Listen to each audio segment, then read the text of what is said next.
Want more and more people just want more and more freedom and love. What he's looking for. Want more and more people just want more and more freedom and love. What he's looking for. Freed from desire. Eh bien, bonjour à toutes et à tous, mes très chers amis. On se retrouve aujourd'hui pour une nouvelle vidéo et je vais essayer un nouveau concept. Comme vous pouvez le voir à mon t-shirt, Famille France Rugby, généreusement offert par ma sœur, je la remercie.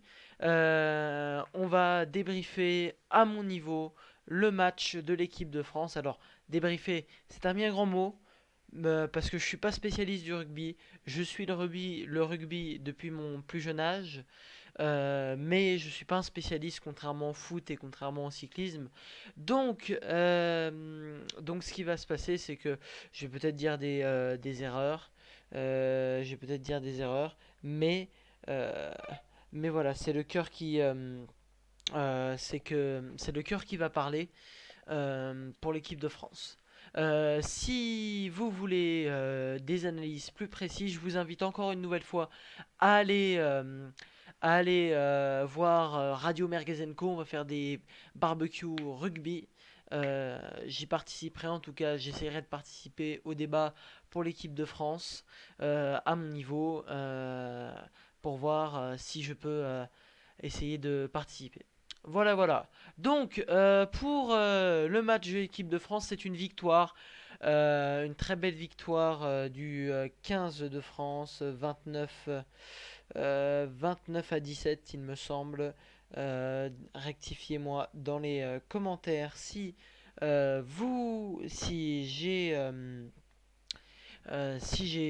me suis trompé. Qu'est-ce qui est bien, qu'est-ce qui est pas bien? Déjà, merveilleuse cérémonie d'ouverture. Franchement, bravo, là ils ont mis le paquet, ça promet pour les Jeux Olympiques de Paris. Et, et bah, les Français ont tenu leur rang avec un public extraordinaire, comme d'habitude. Le Stade de France plein à craquer. Ça fait vraiment plaisir de voir le peuple français soudé autour de nos bleus. Et donc, bah, le premier enseignement à tirer, c'est que bah, le travail est fait et que la France risque sûrement de prendre la première place du groupe A.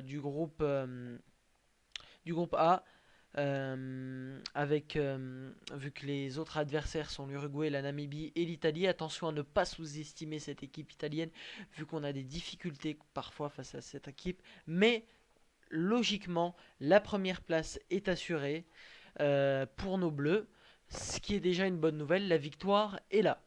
Maintenant, plus négatif, c'est la première mi-temps des Bleus. La première mi-temps des Bleus, ça a été vraiment compliqué.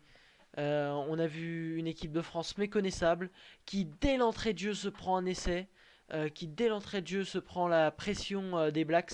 Franchement, c'est dommage. C'est vraiment dommage de commencer comme ça. Là, il faut travailler. Pourtant, et ils l'ont travaillé à Marcoussis, ces entames de match.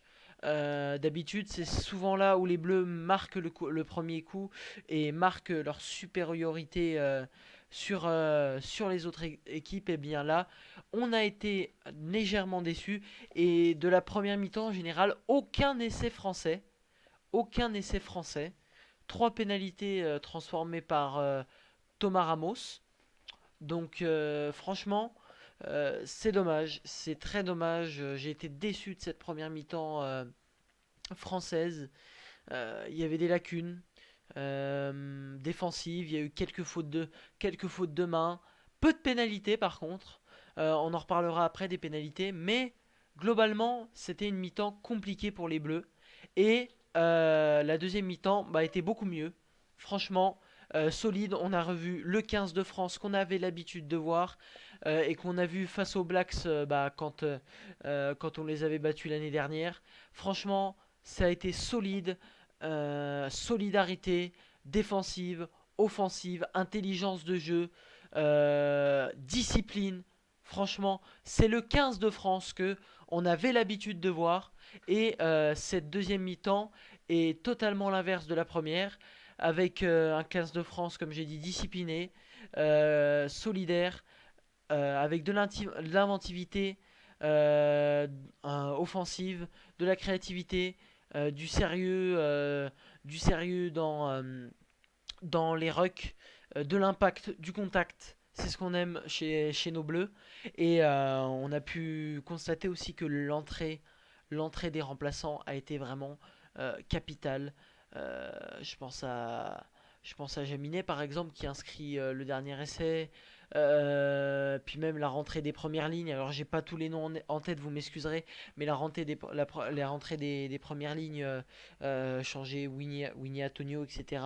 Bah franchement, ça fait du bien. Ça fait énormément de bien de les avoir vus comme ça, euh, de les avoir vus comme ça réagir.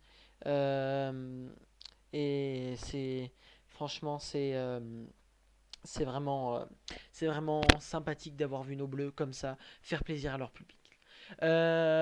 Point négatif, gros point négatif aussi sur ce match, c'est l'arbitrage qui a été catastrophique. Pourtant, Monsieur Paper, c'est un arbitre très expérimenté et pourtant, l'arbitrage a été catastrophique. Il y a eu des erreurs flagrantes, des en avant, des hors-jeux. Franchement, c'est décevant et c'est une mauvaise image pour le rugby que d'avoir eu un arbitrage aussi litigieux. Mais après, on a gagné le match, c'est l'essentiel. Par contre, si on avait perdu le match là, par contre, il y aurait eu des choses à dire. Voilà.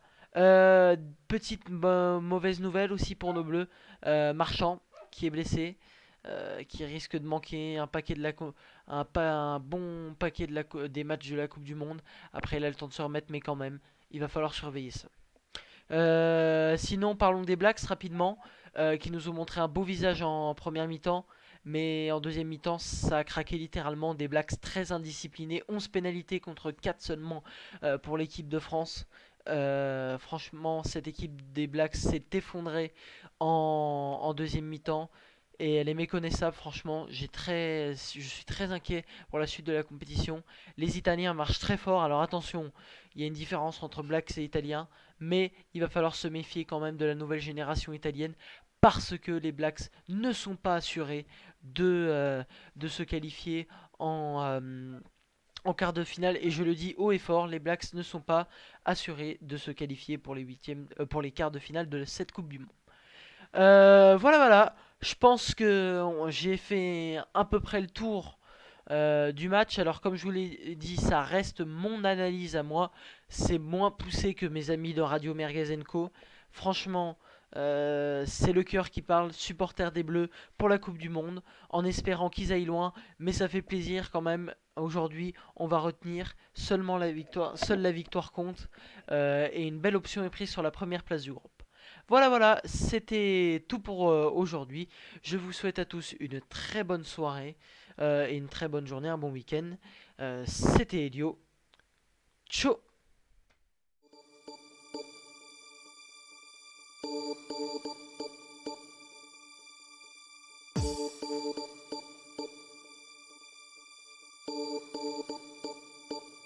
My lover's got no money, he's got his strong beliefs. My lover's got no power, he's got